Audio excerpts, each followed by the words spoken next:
Last summer, more than 117,000 Nebraskans signed a petition so they could vote on whether they wanted to divert taxpayer dollars to pay for private schools. Well, friends, this is a repeat performance. Just like the Kansas City Chiefs, we're in it to win it. Nebraskans will not stand for the legislature's cowardly action of passing yet another voucher scheme designed to block citizens from voting on the issue. What's that all about? We have never done that in this state before, where you've gotten it on the ballot for a referendum and then the vote was taken away. We now have 67 days to collect 90,000 signatures to put this issue on the ballot. So this is our call, that we are asking voters to seek out and sign the Support Our Schools Nebraska petition to protect Nebraskans' right to vote on this issue and to protect our public schools. This is not a union issue. This is not a just one item issue. This is an issue that affects all Nebraskans because we value our public schools in Nebraska. The timeline is tight, but we got the papers 2 days ago and we have been inundated with so many people excited to do this again. 1,800 volunteers did this last time and they are not happy that their vote was taken away from them. I travel all across Nebraska and they are just totally appalled. In the last 2 days, we've been to South Sioux City, Norfolk, Columbus, Wayne. We went to Grand Island. We are passing out petitions everywhere. We have events scheduled all across the state. It is fundamental to our democracy that the voice of the people must be heard. The decision to divert public funds to pay for private schools that are not accountable to the public, that can discriminate against children, and that will hurt our public schools should be made by Nebraska voters. I am hearing constantly how upset people are about the people that were voted into office and they turn around and do this again. And they do it underhandedly. And I've been told a lot about things that are happening, and I hear that people say, I don't know why they're doing this again. Well, I'm going to tell you why we're doing this again.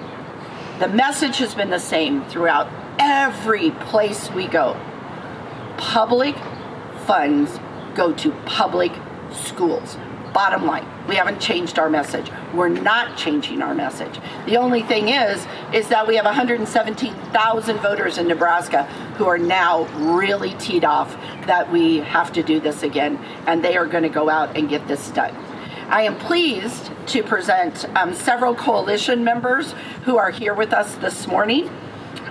First, we have Meg Michael-Ichek, who is the Executive Director of Nebraska Civic Engagement Table. Meg? I'm Meg Michael-Ichek. I am the Executive Director of the Nebraska Civic Engagement Table and the Second House Collaborative. Woo! Two organizations focused on helping communities and Nebraskans build transformative power through civic engagement efforts.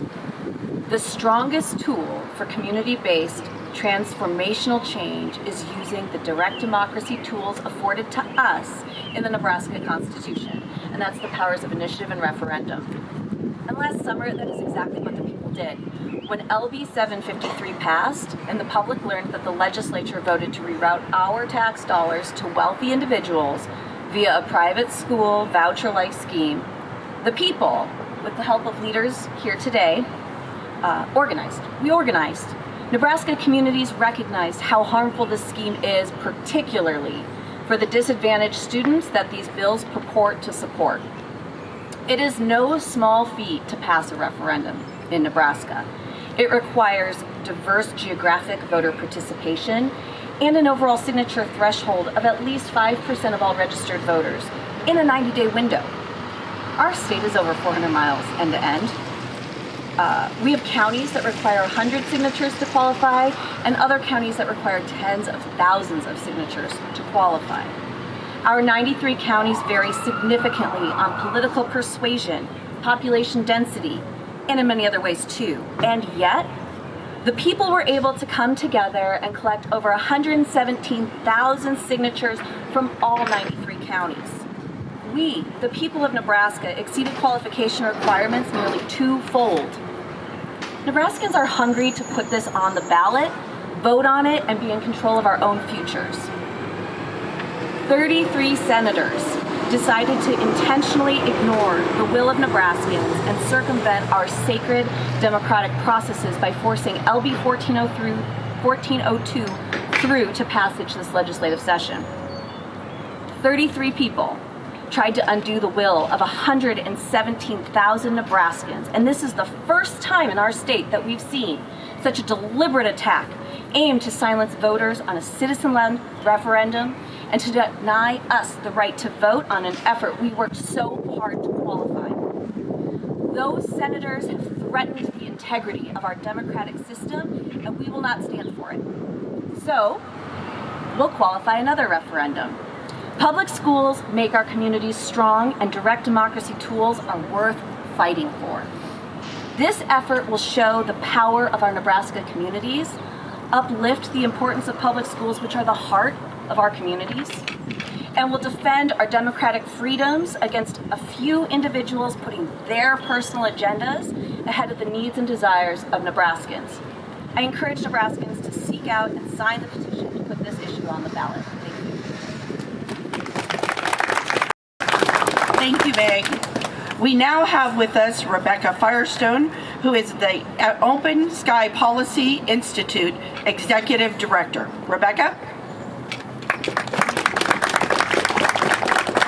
Good morning.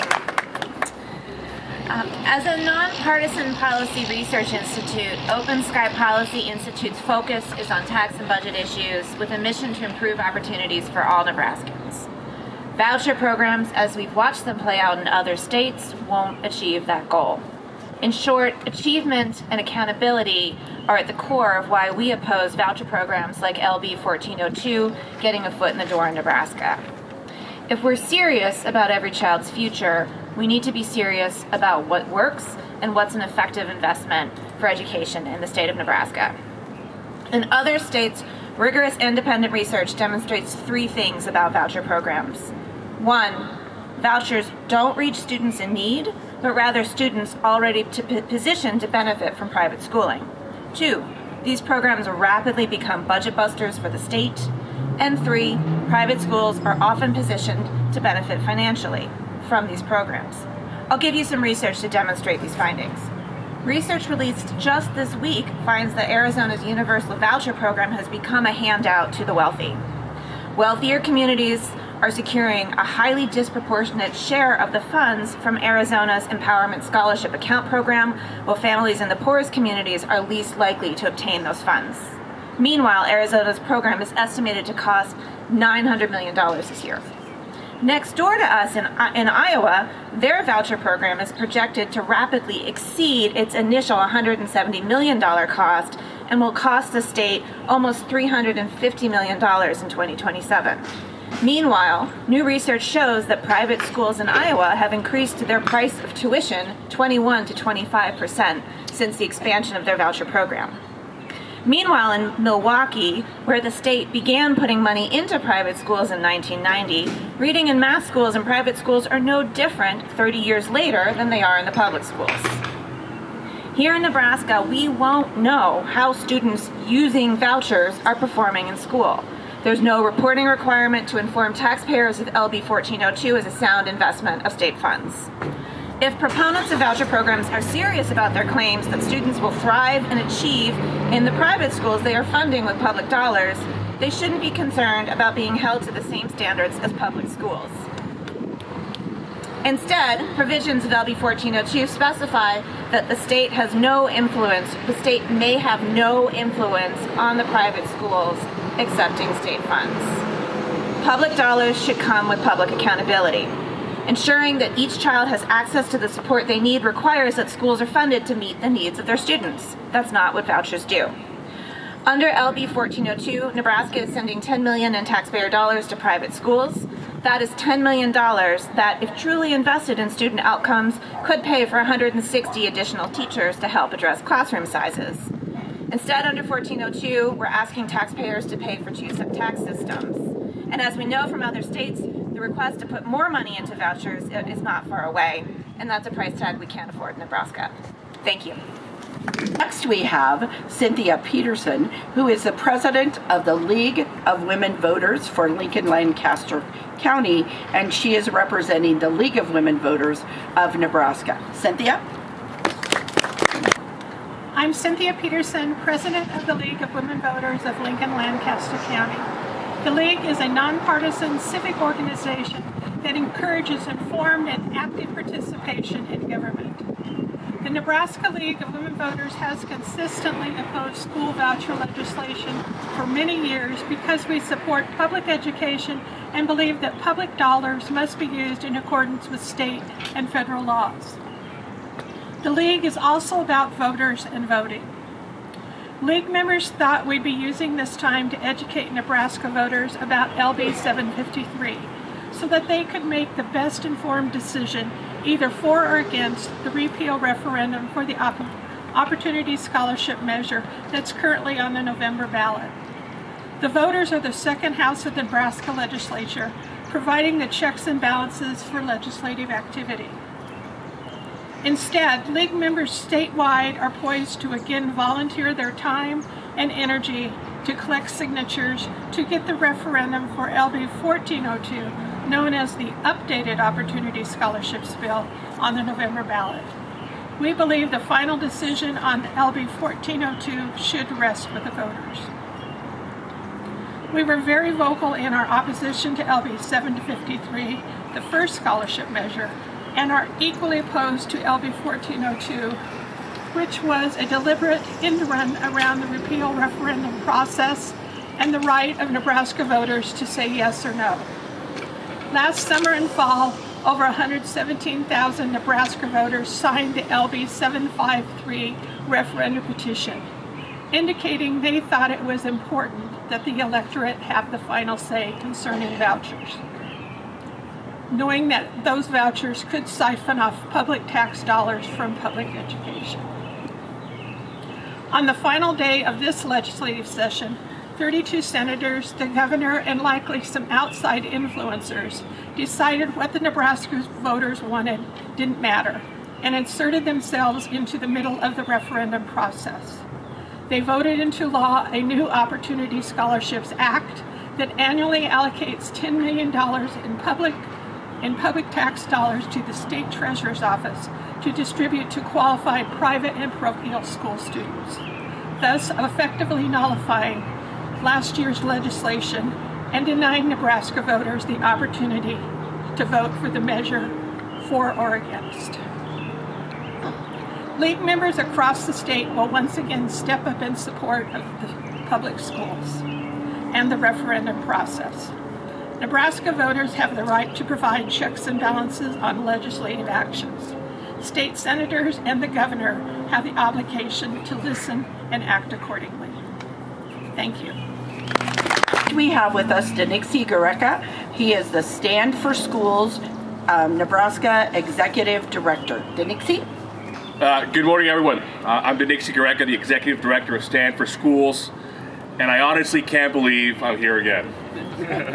When you travel across this beautiful state, it's impossible not to notice something that unites all Nebraskans, and that's a shared love of our public schools. And that's exactly what the school privatizers fear most. This strong passion led us to collect over 117,000 signatures across every county in Nebraska last summer to defend our public school system. But the privatizers have tried to strip away our right to say by overturning the law that would have given us a referendum. Well, we're not backing down. We'll keep pushing to uphold our constitutional right that no public dollars should be funneled to private schools. Nebraskans have managed to keep a strong public school system without vouchers or charters, unlike other states where privatization has caused chaos. We should continue to aim for a future where we provide the best public schools in the country. Instead of ensuring quality education for all, our leaders are pushing a school choice plan that opens the door to discrimination. This bill isn't about empowering students. It's about letting public schools pick and choose who they want, unlike public schools that are open to all. As FDR said, the test of our progress is not whether we add more to the abundance of those who have much. It is whether we provide enough for those who have too little. So to our friends, supporters, and amazing public school teachers, I say to you, we are ready to work. We are ready to fight. We need your determination and resilience to take Nebraska's future and proudly say, in Nebraska, we love our public schools. Thank you. Tim Royers. Tim is the treasurer for Support Our Schools Nebraska and a Millard educator. Tim?